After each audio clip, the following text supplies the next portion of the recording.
நாட்டு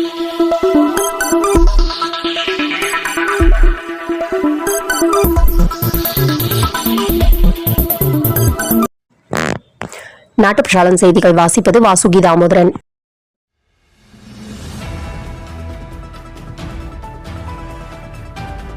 கோவை ஈச்சனாரி விநாயகர் கோவிலில் நாள் முழுவதும் பிரசாதம் வழங்கும் திட்டத்தை சட்டசபையில் அறிவித்தபடி நேற்று ஈச்சனாரி விநாயகர் கோவிலில் இந்து சமய அறநிலையத்துறை அமைச்சர் சேகர்பாபு இனிப்பு மற்றும் காரக்கொழுக்கட்டை, சுண்டல் ஆகியவற்றை பக்தர்களுக்கு வழங்கி துவக்கி வைத்தார். ராஜஸ்தானில் நெடுஞ்சாலையில் சரக்கு லாரியும் எல்ஜிபி எரிவாயு ஏற்றி வந்த டேங்கர் லாரியும் மோதிக்கொண்டதில் பயங்கர சத்தத்துடன் வெடித்து டேங்கர் லாரி சிதறியது. விண்ணை முட்டும் அளவிற்கு மிகப்பெரிய தீப்பிழம்பு எழுந்து நெடுஞ்சாலையில் இருந்த மற்ற 40 வாகனங்கள் மீது பரவியதில் 11 பேர் உடல் கருகி பலியாகினர். 40க்கும் மேற்பட்டோர் படுகாயமடைந்தனர். 14 பேரை காணவில்லை. இந்த விபத்து காட்டு தீ போல பரவியது. ஜனாதிபதி திரௌபதி, பிரதமர் மோடி ஆகியோர் இரங்கல் தெரிவித்துள்ளனர். பிரதமர் தேசிய நிவாரண நிதியில் இருந்து உயிரிழந்த குடும்பங்களுக்கு தலா 2 லட்சம் ரூபாய் இழப்பீடும் 50,000 ரூபாய் காயமடைந்தோருக்கும் உதவித்தொகை வழங்க பிரதமர் மோடி உத்தரவிட்டுள்ளார்.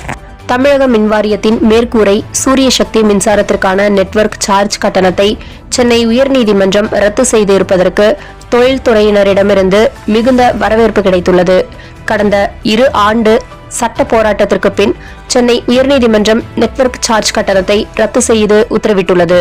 திருப்பூர் மாவட்டம் தாராபுரம் நகராட்சிக்கு உட்பட்ட நேரு நகர், குளத்துப்புஞ்சை தெரு, நாடார் தெரு, நேதாஜி தெரு, சங்கர் மில் குடியிருப்பு பகுதியிலும் சுமார் 50,000க்கும் மேற்பட்ட பொதுமக்கள் குடியிருந்து வருகின்றனர். இங்கு தினமும் பள்ளி, கல்லூரி மற்றும் தினக்கூலி வேலைக்கு செல்பவர்கள் இப்பிரதான சாலை வழியாக சென்று வருகின்றனர். இந்நிலையில் கடந்த சில நாட்களாக இங்கு தெருநாய்கள் தொந்தரவுகள் அதிகமாக உள்ளது. இதனால் விபத்துகள் நடக்கின்றன.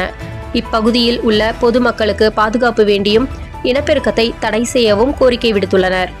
அமெரிக்காவில் நடைபெற இருந்த அகில பாரதிய பிராமண மகாசபை இலக்கிய மாநாட்டிற்கு அமெரிக்க அரசு அனுமதி மறுத்துள்ளது. இதற்கு 5 வித காரணங்களை சுட்டிக்காட்டி எமது நாட்டில் மாநாடு நடக்க அனுமதிக்கப்படாது என அமெரிக்க அரசாங்கம் தெரிவித்துள்ளது. இந்த தகவலை அமெரிக்கா புனேயில் உள்ள பிராமண மகாசபைக்கு அனுப்பியுள்ளது என தகவல்.